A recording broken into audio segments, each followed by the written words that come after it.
warehousing management systems, which are like the archaic crap stuff of SAP and whatever. If you're not, you can't just onboard hundreds of spaces. Like, so the reality is, in order to like do that, you start doing the tech integration, but that's not something we worry about from day one. So there's tech piece, right? Some of the processes will also be important. So in certain industries, like in banking, there's risk with compliance, there's other regulatory things to think about. And then it's like, okay, a startup could do it one way, but like, how are we then going to integrate some of the processes into their risk and compliance systems, or like processes, or even teams, where we'll start transitioning across and getting some of their functions doing some of the work that the venture needs to be done, because ultimately that team's going to have to be doing that anyway. So how different would it be if the same thing started looking now like it wouldn't change if nothing else really did? Subscribe and hit this like button and share this with a friend. Hey, this is Journey with Christian D. Evans podcast. This is Christian D. Evans coming at you. I thank you so much for listening to this. We interview top-level 8- and 9-figure entrepreneurs, business owners, and CEOs that have either had an exit or they are actually running and scaling their business to that billion-dollar valuation. We've also interviewed top-level TEDx speakers, as well as incredible psychologists, also a lot of wealth managers that manage $1 billion to $200 billion and more. We've had incredible guests like Sachin Kajarian, Cameron Harold, Jay Abraham, and so many others. So if you find this of value, then share this with a friend. And we really appreciate it. Guys, show our guests some love by liking this and subscribing. And guys, until next time, remember, be uncommon if you can, and enjoy the episode. Cheers. Thank you so much for tuning into Journey with Christian D. Evans podcast. I'm your host, as always, Christian D. Evans. And guys, we have a very special treat for you today. Now, just let me ask you, okay, if I was able to have someone on my podcast and their portfolio performance was 900 global investments, $1 billion plus total funding, 10,000 plus jobs created, 46 successful exits, would you listen to that person? You bet your ass you would. Not only that, you probably share this with a friend, a family. You probably take some notes and pull over, and you know what? Listen to this wholeheartedly, because that's the next guest that we have on today. He's the CEO and co-founder of Rainmaking. Now, his focus right now is the VC side of things, being able to take and explode this incredible technology. Now, he is a founder in 2017 by a small group of entrepreneurs. They came together to use their experience to build impactful businesses.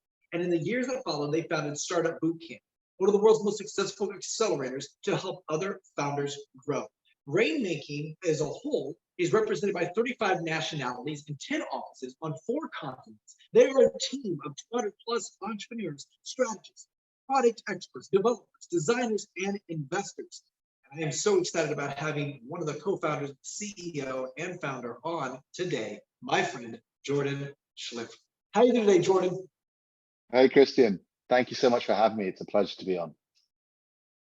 Well, man, I'm really excited about diving into this because, like I mentioned, you have immense amount of experience, and you started this in 2007. And here in the US, that was during the massive crash, right? And what I love about that is you guys were able to explode beyond, but not only your record and your portfolio history, your performance, which I kind of mentioned here, but I want to dive into this a little bit in regards to you. Your guys' company is structured with Rainmaking.io is the big mothership. And then within that, you have subsidiaries within that as well. And I want to ask kind of the evolution of this, okay? Because the technology field is very, very diverse. And there's a lot of that goes into it. So when you're looking at, because you're part of the VC side of things, so the venture capital, okay? When you're looking at the deal flow that's coming across your desk, help me understand what Jordan looks at. What's the perspective? What determines a really successful opportunity versus one that's not and you don't invest? What does that look like, Jordan? Yeah, I think the unique thing about where I spend my sort of Monday to Sunday on these days is, weirdly, we don't actually invest. So we're a venture studio, so we don't invest in external startups in the wild via our studio. That main vehicle is done by our Startupbootcamp, our accelerator network, right? So the kind of unique thing for us in our studios is that we generate all of our ideas in-house. So we build startups from scratch in-house. And one of the key things that we would never outsource is actually that ideation piece. So for us, the definition I like to think about as any startup studio is essentially an entity because there's many different ways you can structure that, from like a fund structure, an opco structure, a bit of both, dual structures. There's different ways you can do that. But for me, a startup studio is essentially an entity that acts as a co-founder to a portfolio of companies. And the reason why I use the word co-founder is because of two things. One, it showcases the level of ownership that we have. So we have circa 20% in every single venture we create, which is sort of co-founder level equity, and the influence we have over the ventures we give birth to. So we're much more hands-on, we're much more influential than a traditional sort of passive VC investment, right? With typically sort of, less than 10% on the cap table. So much more influential, much more higher ownership stakes. But the reality of the situation for us is we think that ideation piece is so strategically core to any startup studio. Our philosophy is never to outsource that. So don't get me wrong, there are startup studios around the world that have been very successful bringing in sort of entrepreneurs with ideas and doing sort of EIR programs and stuff. But for us, we choose not to do that. And that's an active choice because we as a studio want to build up the muscle memory within certain investment theses that we have to create the ventures and sort of get better at doing that again and again and again, and not losing that capability or not sort of building and enhancing that capability. So in terms of what we look for, the unique thing for us, I suppose there are probably three things in our portfolio, and there's a few nuances. So taking a step back, every venture that we build, which is kind of rare, we do so in partnership with a Fortune 500. So we're not just building startups wild, we're building a startup. Yes, we're bringing in co-founders and it looks and smells like a normal startup in wild, but the key to kind of our investment thesis at the macro level is that we really sort of leverage the scale strengths, the assets and the capabilities of large corporate partners, that in so doing, we actually de-risk the process of building these startups. We get much higher success rates. Also, when our ventures work, they tend to scale faster than startups in the wild. And finally, they reach sort of levels of traction or scale at significantly lower cost of investment compared to a sort of a comparable startup in the wild. And that's all based on leveraging these scale strengths, these assets, these capabilities that the corporates have. So their distribution, their fleet networks, their real estate portfolio, whatever it may be, depending on who you're working with. So for us, given a particular corporate partner, what we're always looking at is like, is this business strategically relevant for them? Why do they care? Why will they engage? And ideally, why would they want to buy this thing back 4, 5 years, 6 years down the line if we're successful? And then secondly, can they genuinely provide those unfair advantages, their scale strengths to this venture? Because if they can't, why are we bothering to work with them? And then the third is the investability or the investment case itself. And that looks a lot like traditional venture capital. So in terms of the ambition, it's the same size, market timing, competition. You break down all the usual things that a normal VC would look at, but with a few nuances. And I would say probably the thing we've learned over the years is there are certain business models and opportunities we choose not to invest in because of the mindset of the corporate partner. And that's, we've yet to meet, doesn't matter how visionary the CEO says they are or whatever they might say in terms of lip service, in reality, we've yet to meet a corporate partner that if we can't prove fundamental profitability by the end of year 3, they tend to get very nervous. And if they get very nervous, they can start shaking, the startup to death with their anxiety. And so there are certain business models and things like that we look at and we think, if there's no clear route to profitability in that sort of circa 3-year, 4-year period, then we're not going to touch it. So more of the Silicon Valley, like if you were doing like deep science stuff, like clean meats or clean stuff like that, much longer investment horizons, we won't touch it. So we don't tend to do IP commercialization, and we don't tend to do certain business models like marketplaces we love, but if you were trying to build, say, Airbnb in the wild, where you have to build both the supply and the demand side, and you have to grow those things in parallel, that typically takes quite a long period before you've got like real liquidity at the marketplace and real like unit economics showing some profitability. And that's probably too long an investment horizon for our corporate partners. That doesn't mean we don't do marketplaces, but it means that when we do, we're looking for the corporate to supply either the demand side or the supply side, or intentionally both sometimes. So if they're not bringing, one side of that marketplace at scale, we probably won't invest with them. Okay, that makes perfect sense in regards to that foundation. Now, like you mentioned, that Fortune 500 company or their CEO, the reason why they would want to obviously work with you is because naturally you can basically create almost a, its own little, kind of mini company over here. It's able to be diverse, but not be able to be, kind of infiltrated by the bureaucracy, all that, whatever. But they have the backing and the resource of that large company. Now, like you mentioned, they have the right to be able to buy this back and acquire that within the next 5 years. Like you mentioned, though, is you don't want the time horizon is really, really important because they're looking, hey, is this company or is this, over the next 3 years, can we dial this in? And if not, then they get a little nervous. And then obviously that's why your team has to develop that. So I want to talk a little bit about your accelerator, your system, okay? Because like you mentioned, there are certain criteria that you're looking for. If it's too long of a IP horizon, whatever it is, cool, then you say, no, not really, just because I understand from previous conversations, they like shorter time horizons, which makes sense. In regards to other kind of criteria and application process, because not you don't work with everybody. What does that look like in regards to? Is it more like, hey, okay, the market penetration, the proof of concept, value proposition? I know this is just an idea, so there's none of that established yet, but I know there's some ways to validate that with data, et cetera. So I'd love for you to talk about that.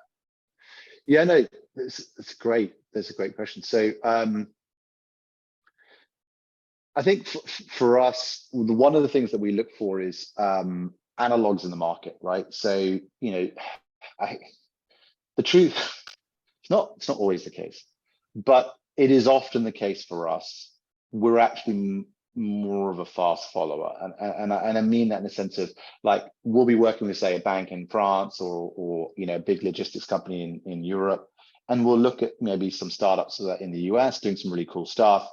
And we'll be like, that's really awesome. But in that geography, in that market with that corporate partner, it's a lot less developed. There's a lot less, competition. And we might say, do you know what, we'll get inspiration, take that startup model, that business model, and try and localize it to the market with the corporate partner and basically build something heavily inspired by an existing startup. That's something we do. And that does happen. In other cases, we're building in areas where no startups exist because it's really hard for certain industries, for startups to get into, either because they're horrendously capex intensive or horrendously infrastructure intensive. So I'll give you a weird example. Like we do a lot of stuff in construction tech with Cemex and a few other partners.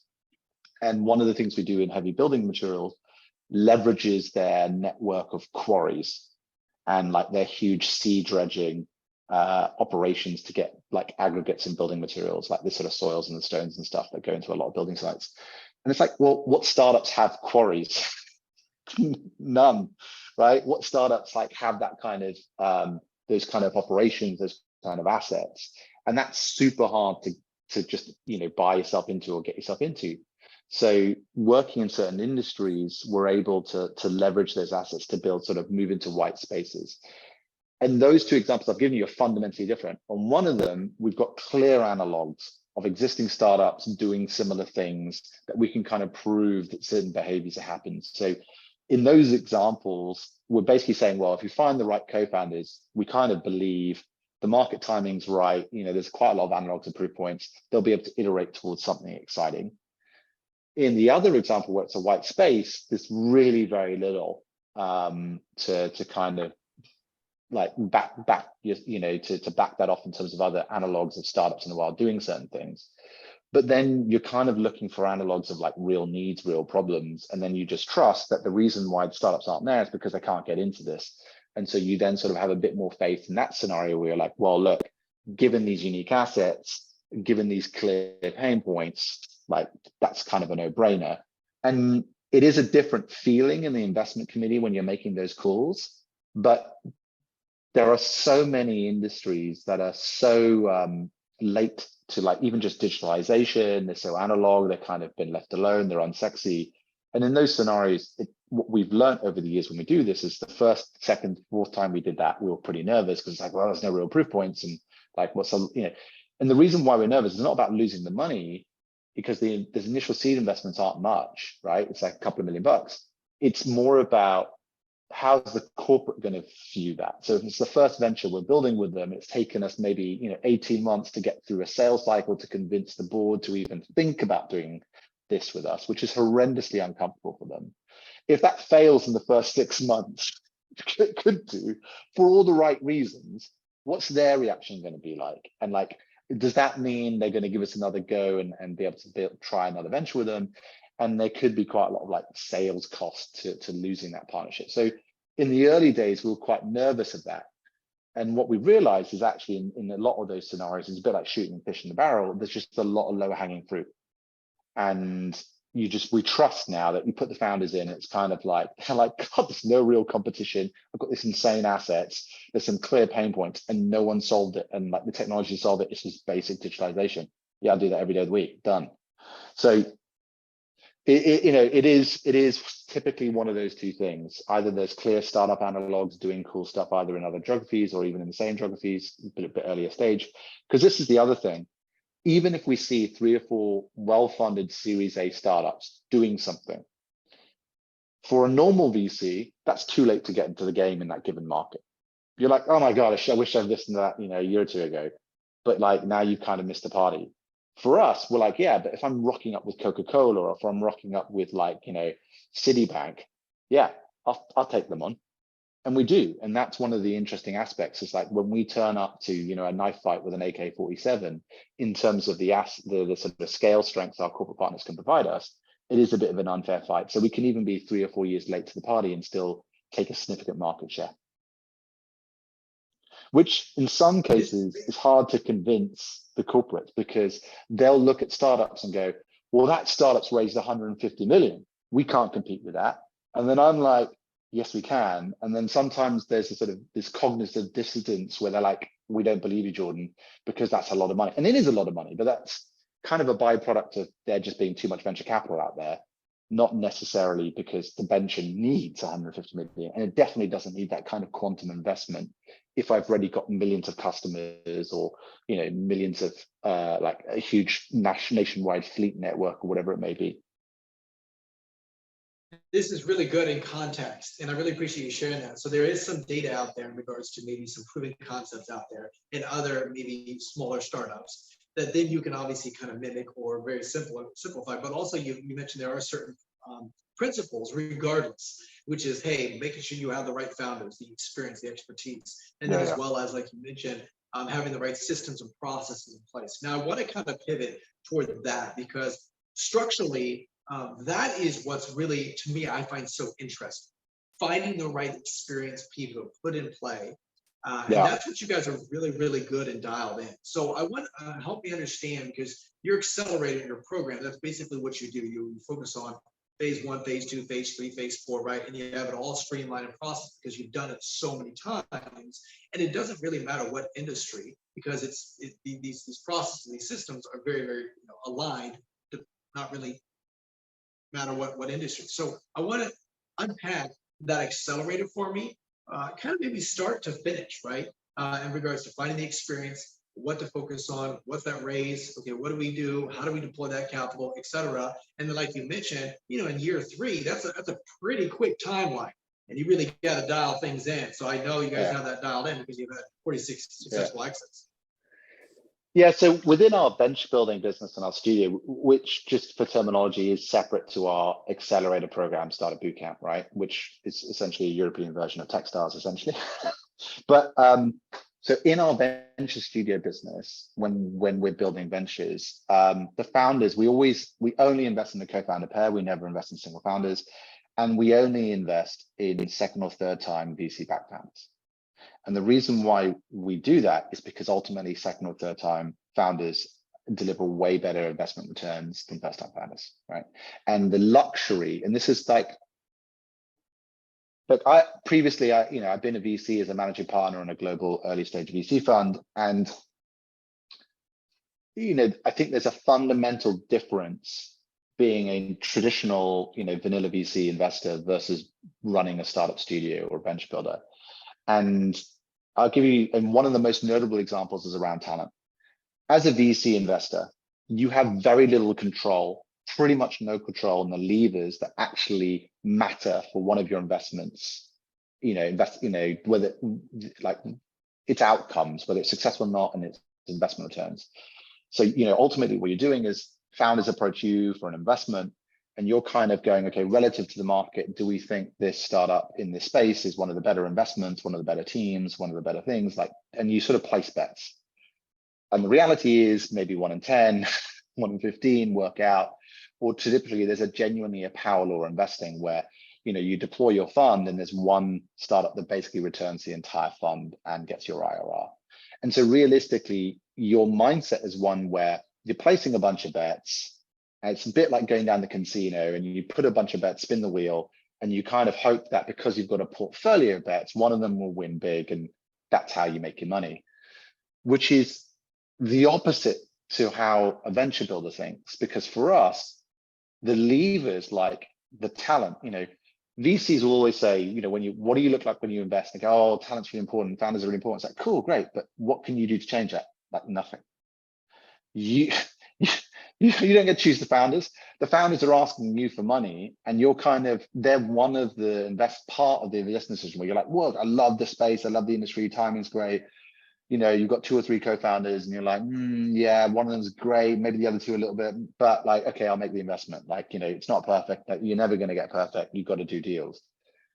But for us, we can make it perfect, or at least in our eyes, perfect, because we control every lever that delivers the outcome of that investment. We're in control. So we sit there and say, okay, here's the business model. These are the key skill sets to execute this. It requires B2B sales. It requires, it's going to be heavier product, right? Whatever it may be, or it's performance marketing. So we need those skill sets existing across the co-founder pair. Let's go get experienced, proven founders who've got those skill sets and hire them directly to build this venture. And so we have way more agency of designing that co-founder pair. And that's kind of really unique, because there's nothing a traditional venture capital can do to change the team. Like they're lumbered with what they get, what arrives at their doorstep.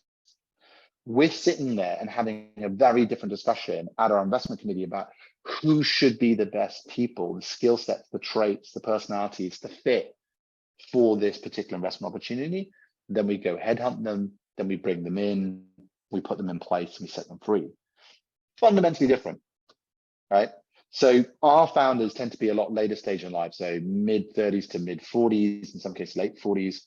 They've all been VC-backed founders before. Some of them even had big exits. And what we offer them is a very different path for entrepreneurship. They walk in from day one. They've got seed investment waiting for them in the bank.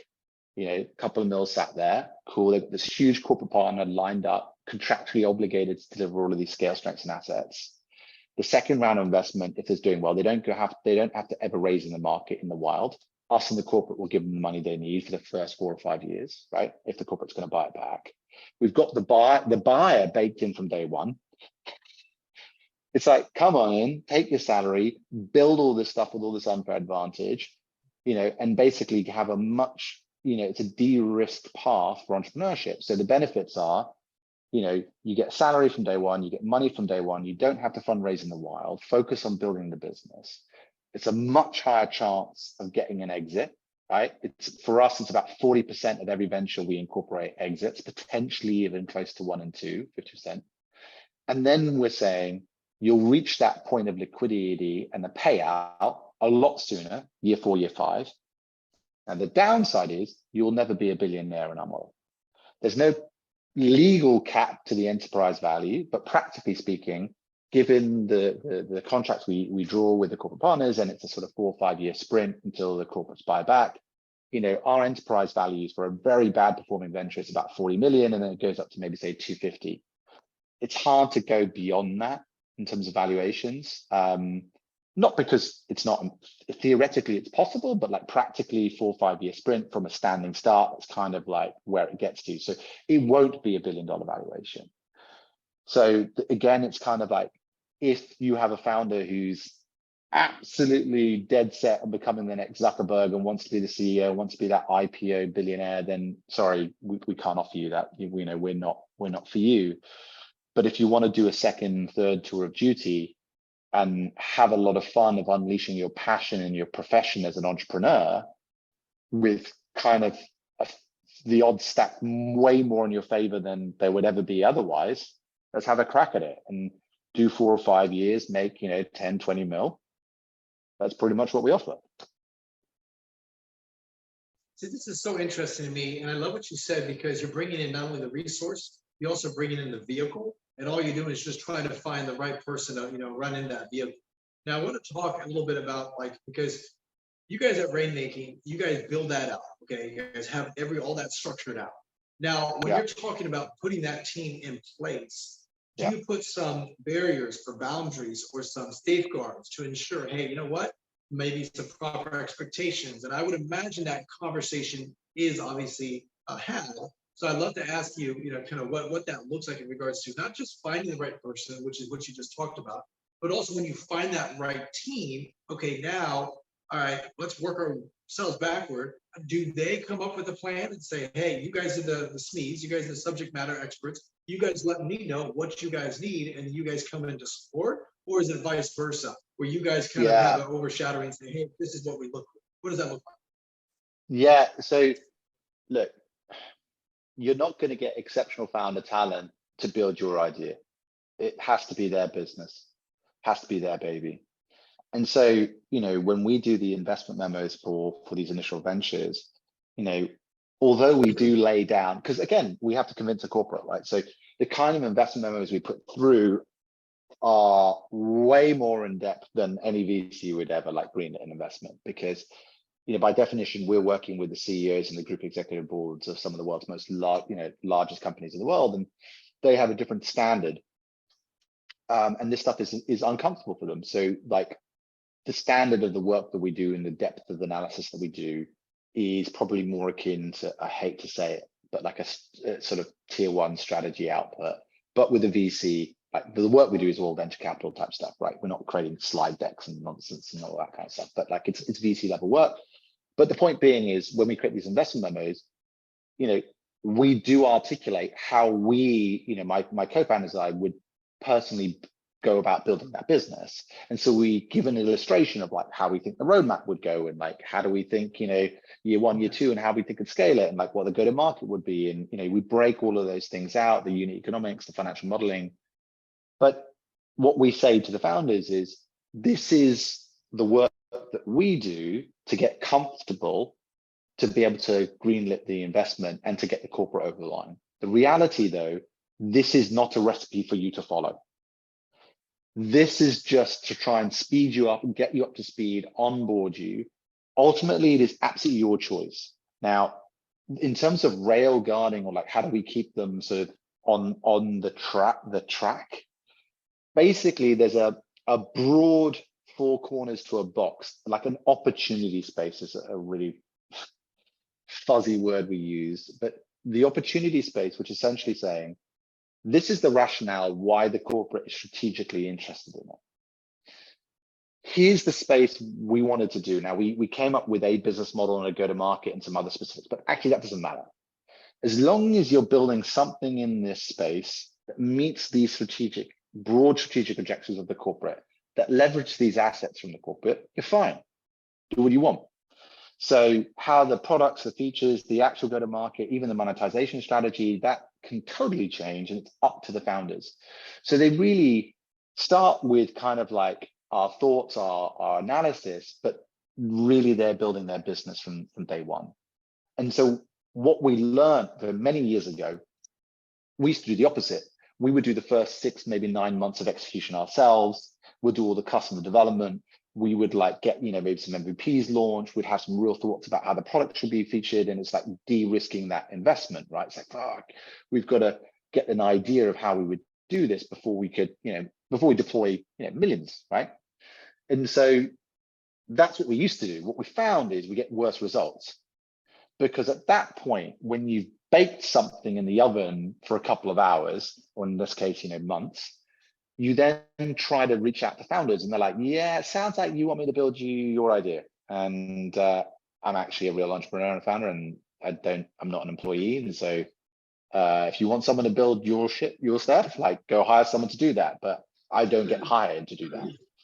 And secondly, so even if you did convince an amazing founder to take the role regardless, the reality of the situation is so much of that early stage phase is sort of experiential and it's directional. It's like, you spoke to 20 customers, 16 didn't like them, but 4 of them really loved it.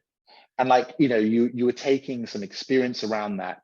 And like all of that stuff that went into the decisioning around some of the choices around the product, the go-to-market, like they have to experience it themselves. They have to feel it. So what ended up happening is often they would end up repeating a lot of the work that we did, because they can't just, you can't just transfer that over in a document like, oh, perfect, I'll just pick up 6 or 9 months down the line. It doesn't work like that. You're not being dropped into a business that's 3 or 4 years old with like 100 employees and kind of proven out, right? It's not what we're talking about. You're dropping them in like the most like uncertain, cloudy, gray, like murky scenario. And so what we've learned over the years, if we get way better performance, both in talent, but also the performance of what the talents can achieve by essentially saying, we've done very little, like essentially no custom development. We've got no product ideas. We're not giving you a feature roadmap. Like, here's a space, here's a bunch of things, how we think we would go about doing it, but it's basically desk-based research. Have a crack at it, do it as you see fit. Well, I like this. So you build out the infrastructure, you give out kind of the manual, but also give them the total free ability and 100%. just say, hey, yeah, you guys have the experience, the founder, and that's why you guys do so much filtering on the front end, making sure you're hiring the right talent. Sure, hey, when we right seat on the right bus, boom, you're scaling, you're rock and rolling, and then we're just here to support you in that regard, like you mentioned. Now, I want to talk a little about, because it's not only you've got a win with the founders, but you have an overarching kind of thing, but you also have to have an exit and align that kind of mission with, potential acquisition by that Fortune 500, right? Because that's the ultimate goal. It's like, this is awesome. I love what you guys built outside of our ecosystem. Now we want to acquire it and have that conversation. So when you're looking at building it to sell 4 or 5 years, right? Obviously, when you're thinking that way, you're building out stuff a lot more differently, because you're optimizing for an exit. So I want you to kind of talk a little bit about like what's top of mind, what your guys are looking for. Because I know like the SaaS industry, I'm very familiar with SaaS. One of the biggest metrics is obviously, annual recurring revenue. What's that look like? What's that? Hey, is that proof of concept? Definitely in the growth stage, et cetera, et cetera. Like there's certain things that you want to unpack in the financials. But also, I would just love to ask you guys, when you're looking at having a clean exit and getting acquired by that Fortune 500 that obviously had that kind of interest in building this out in the beginning, what does that look like? And then also, on a second note, when they do an acquisition, do they want to grab that talent and keep them in there as almost like a succession plan for like another year, 6 months or so, to make sure that it's a clean exit? What does that look like? Yeah. So in terms of, us and the founders do work with the corporate over that 4 or 5 year period to basically build up to that acquisition point. And what that really looks like is, the early, so there's people, there's processes, there's technology, and there's strategy. That's how we think about it, right? So if I start with like, say technology, because that's an easier one to start with. In the beginning, the startup will use whatever tech stacks and whatever things it makes sense to do to just get going and whatever. But as the business grows, knowing that the corporate's going to become the acquirer, there will become a period, whether it's year 2, year 3, maybe year 4, you start going, well, we're going to have to integrate into their claims management systems or their work, their warehouse management systems or their CRM systems or or for whatever reason, this corporate, like it's a bank, they will not allow AWS. So we're going to have to port that across to Azure or whatever tech stack, the regulatory or whatever like their IT department wants. So we'll start a journey to start integrating some of that tech ahead of the buyback, right? And so we'll start those integrations, we'll start doing that. And that again is all whetting the appetite for the corporate going, it helps grease the wheel, the trigger finger to buy back. But also it's kind of like, in order to really leverage some of their things at scale, you actually have to integrate, right? If you wanted to leverage like DHL's warehousing real estate, if you're not in their warehousing management systems, which are like the archaic crap stuff of SAP and whatever, if you're not, you can't just onboard hundreds of spaces. Like, so the reality is, in order to like do that, you start doing the tech integration, but that's not something we worry about from day one. So there's tech piece, right?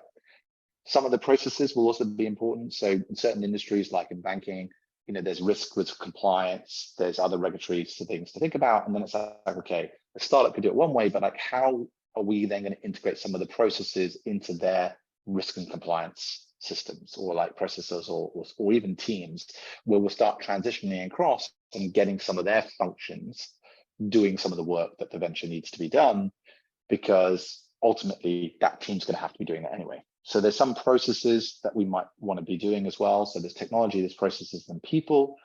We might then say, I'll come back to strategy, I'll come back to people the last, because that makes more sense. So from a strategy point, we also want, us and the founders want to be doing things which have, above and beyond the fundamental like valuation or the fundamental like revenue and profit generation of the business, some other strategic things that might be major wins. So I'll give you a good example. We've got a fine jewelry kind of e-com business here in Europe, which we've done in partnership with Anglo American. They're a massive miner. They're actually the world's largest producer of platinum. They also own De Beers, so the diamond company. And we partnered with them. And what they really care about is they're not a producer of gold. What they really care about is like, how does we get more platinum sold in the market, right? And arguably more diamonds, but in this case, it's mainly platinum. And so when you look at Western worlds, so like Western countries, so North America and Europe, the jewelry industry, roughly 80% of all jewelry sold is essentially gold or a gold alloy. 20% or less is platinum. And they're like, well, like, if there's anything we can do to push that penetration rate. And so for that venture, for example, we're tracking the ratio of grams of gold sold versus the grams of platinum sold. And if we can get more and more platinum sold, that's increasing the strategic interest and the strategic alignment and the strategic fit of that business. Now, because and this is like weird to describe, but like we sell, it's kind of a unique business. So all the jewelry we have is 24 karat gold, pure platinum, and we sell it by weight of metal based on the current spot price. So when you buy a ring today and you bought it tomorrow, if the gold price and the platinum price change, you would pay differently for that ring. Wow. And essentially it's wearable bullion. And what we're trying to say is like, you can actually have an investment portfolio that's also lovely jewelry. And if you want to sell that back to us, we'll buy it at the current spot price. We have like a guaranteed buyback mechanism. So it's like a really cool proposition, and it's fundamentally breaking down these huge brand markups like the likes of Tiffany and people do, because what those brand companies have done is they've disconnected the consumer's mindset away. They built up the brand and they've forgotten, and they've allowed consumers to forget the underlying value of the precious metals or the gems that fundamentally they're buying. This is not the case in India or Asia or China. You go into a jewelry store in India and you buy a gold bracelet. They'll be like, what's the carat? What's the weight? They'll look at the spot price of gold and go, how much you want to charge me? Like, jog on. So, you don't get that like 100, 200% brand markup, because they're like, what are you talking about? It's gold. Like, why would I pay you 200% more? It's freaking gold, right? So that's the venture we're doing now. In this scenario, gold is currently per gram way more expensive than platinum. So weirdly, if we want to increase revenues, we want to sell more gold. Yet from a strategic fit, if we're selling above, say, 20% by weight of ratio gold to platinum in our marketplace of platinum, we go up to maybe 30, 40% platinum. Strategically, that's way more interesting for our corporate partner, Anglo American. So again, it's like we look across those four pillars, right? There's tech integration, there's process integration we start to do, the strategic fit. So can we path the strategy of the company to get more sort of wins beyond even just the valuation. And then finally, it's the people. So in some cases, if we're getting closer to buyback, we'll start saying, hey, maybe we'll take one or two of your people. They'll start working alongside our team. We'll start doing that sort of people integration, people transition, ahead of that buyback. And the more of that stuff we do, it reduces the distance, right? In terms of like the corporate just gets way more comfortable about, yeah, I need to buy this. I have to, like, I can see like this is basically part of my business already. What do you mean I don't own it? I've got to own this. Like it's basically integrated. So you get to a point where you're getting much higher acquisitions, but also they're willing to pay more. So it's good. It's a win-win-win situation. And finally, on the people front, to the last part of your question, which is, do the founders stay on? So often they do. So the founders are entitled, when the corporate buys back, to get the full value of their shares, and they can choose to take that money and walk away. They can take that 20 million and be like, I'm done, I'm out. But what often happens is the corporate will start negotiating, a bit like a normal sort of M&A or an acquisition in the wild. They'll start asking key management and key personnel to stay on past that acquisition point and to sort of ride that transition period for sort of 12, 18, maybe 24 months max. And so what has often happened is, there is a negotiation that we can support, but it's fundamentally between each founder and the corporate partner about what's the golden pair of handcuffs, right? If you stay on for the next, 12 months, 18 months, and you hit these KPIs, you can earn an extra 2, 3, 4 million. Please stay on and do it. And so they incentivize beyond what they're owed to keep them on board, performance-based, of course, to smooth that down transition. And that's very typical. So often we've been bought out and then the founders will stay on for a year or two. But it's their choice. It's not an obligation. Yeah, that makes sense. And that's negotiated outside. Now, this is so interesting. And that's one of the reasons why I appreciate you kind of explaining a little bit further, because I thought they were totally two different entities. Fortune 500 and then this entity over here, whatever that is, the startup, right? And you guys are being able to scale that. But what you're basically saying is, yes, it's two different entities.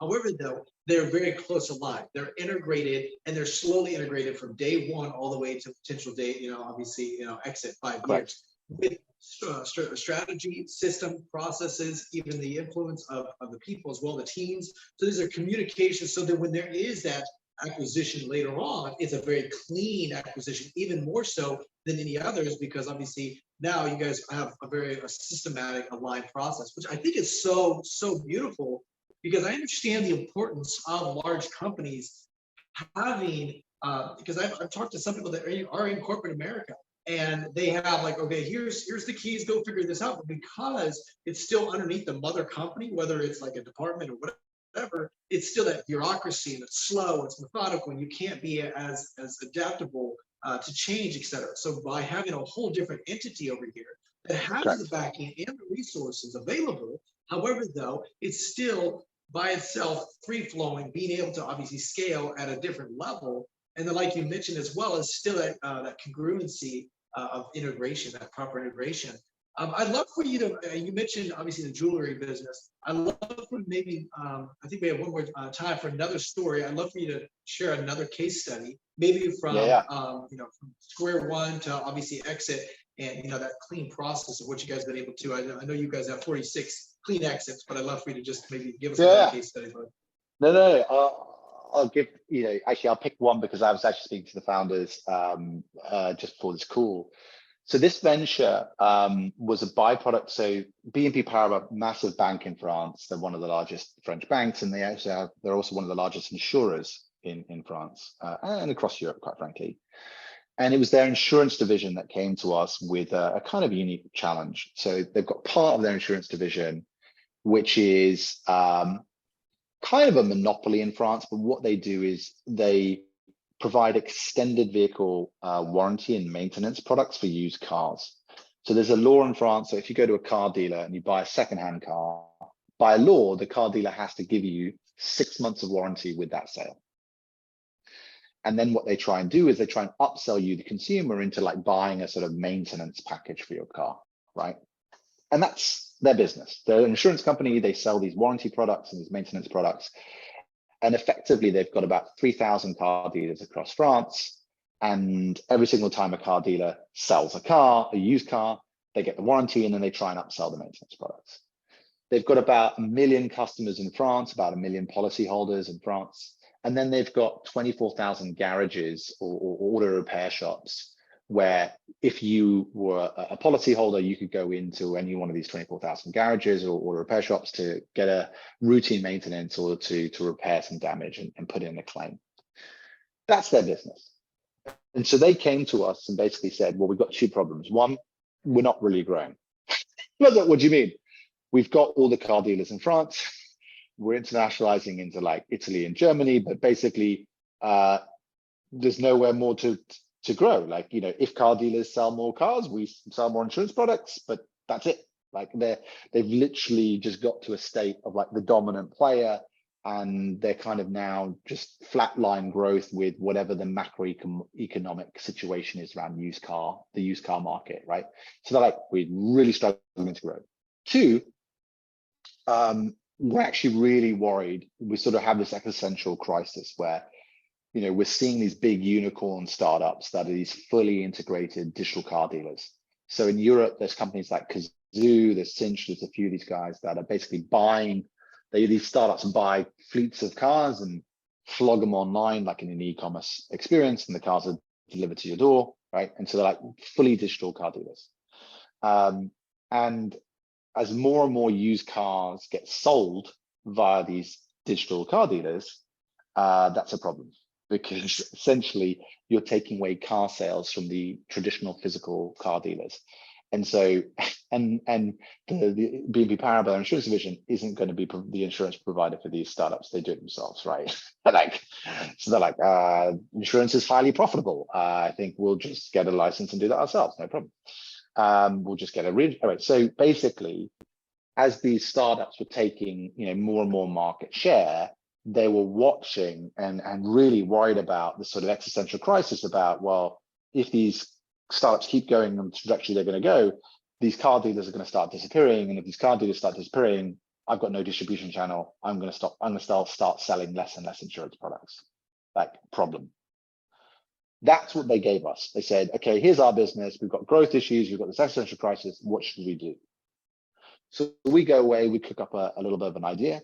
And the idea we came back to them with is a used car auction marketplace whereby you as a vehicle owner of a used car, put in the registration number and take a few photos of the car. We enrich the data of that asset. And then we send that sort of digital asset, that car, to 3,000 car dealers in France to bid to buy the car. The highest bidder wins in an auction. They transfer the money directly from the car dealer to the seller. And then we or the startup picks up the car from your front door and transports it nationwide to wherever that car dealer is. And it takes a commission from doing that. That's what the business does. And so you think to yourself, well, what do I need to build that kind of startup? Well, you need car dealers. They've got all car dealers in France, basically. They've got 3,000 car dealers. They've got 30 odd national or regional sales guys going in, boots on the leather to the car dealers, existing relationships. They've even got technology in the dealerships to do the insurance stuff, right? It's like car dealers. That's the demand, right? What else do they have? Well, you're going to need people with used cars to be able to sell used cars. They've got 1 million customers with used cars. They've got all the policyholders. So it's like, cool, let's start marketing to them as like step number one. And then what's been really interesting is they do about 300,000 claims a year. So 300,000 times a year, one of their customers goes into an auto repair shop to get a maintenance repair. And what we found is that physical touch point is an amazing customer acquisition tool. So we basically incentivize these small like mechanic shops and say, hey, you can get this customer to sell their car via our platform. We'll give you a kickback, a couple $100, $400, right? And this has been a massive flywheel to the growth of this business. And it's just making an insane amount of money. The sweet cherry on top of the already beautiful cake is the further we started dealing, or the founders, sorry, the more the founders started dealing with the garages, what they realized is that these small auto repair shops sort of opportunistically might buy and flip 5, 6 cars a year. So someone will come into their shop and they'll be like, hey man, I'll take that, I'll buy that, Camaro off you, whatever, $5,000, $10,000. Cool. And then they'll flip it, make a profit. And those sort of 5 opportunistic car sales, given their sort of small size business, is actually a significant part of their yearly profit, actually. And then when you speak to these owners, you're like, why do you not do more of this? And they're like, well, dude, I don't have the time to be like shopping for cars. It's like whatever comes in. And if it's a good deal, like I'll do the deal. But also sometimes there's some great deals that come into my shop, but I just don't have the cash on hand to buy the thing. And you're like, that's interesting. So I'll tell you what, on our platform, if you wanted to, you could look for cars pretty easy, but like, let's just park that for now. And let's just say, if you wanted to buy a car, we're going to plug in the banking side of BNP Paribas, and we're going to give you a loan. And now we give them an asset-backed loan where they're like, put in the registration of the car they want to buy. We know exactly what it is. It's a blue Ford 150. Cool. Here's the money to buy the car. Once you sell it, pay back the loan. You've got the interest.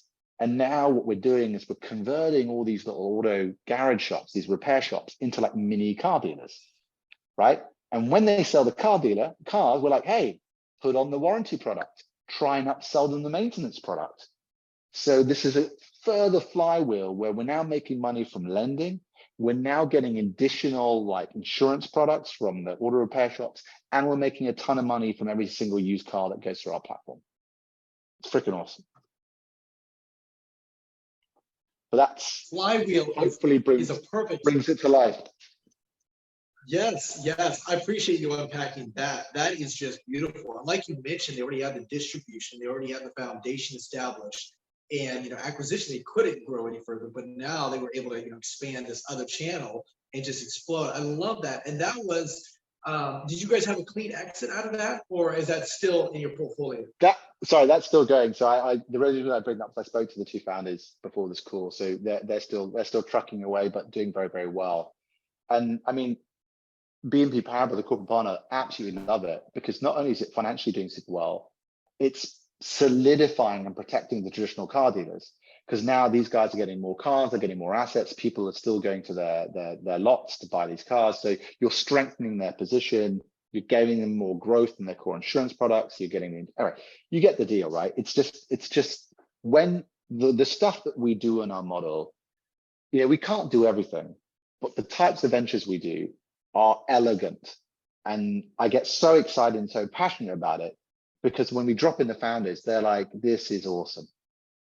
Because, because you could build that startup in the wild, you'd spend 2 or 3 years trying to get anywhere near. I mean, you would it's the unfair advantages the founders start with from day one are insane. It's just awesome. Yeah. And that's why it's so fun to see this. And I know the corporate partner, they're licking their lips. They're like, all right, let's acquire this sucker. And that's awesome, man. And it's just cool to see how you guys, as Rainmaking, you guys were able to build that whole thing out, find the right talent, implement that process, find that pain, like you mentioned, and solve that pain through this incredible venture studio. Man, Jordan, I really appreciate your time being on here. I love what you guys got going on, definitely over there in UK and then all over the world. So I love just having you on and sharing these amazing thoughts.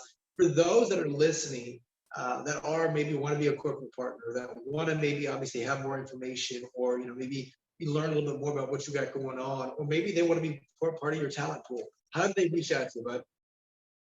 Yeah, the easiest thing to do, you can find me on LinkedIn, Jordan Schlipf, but my name is a bit of a tongue twister. So feel free to actually also just email me directly, JS, my initials, js@rainmaking.io.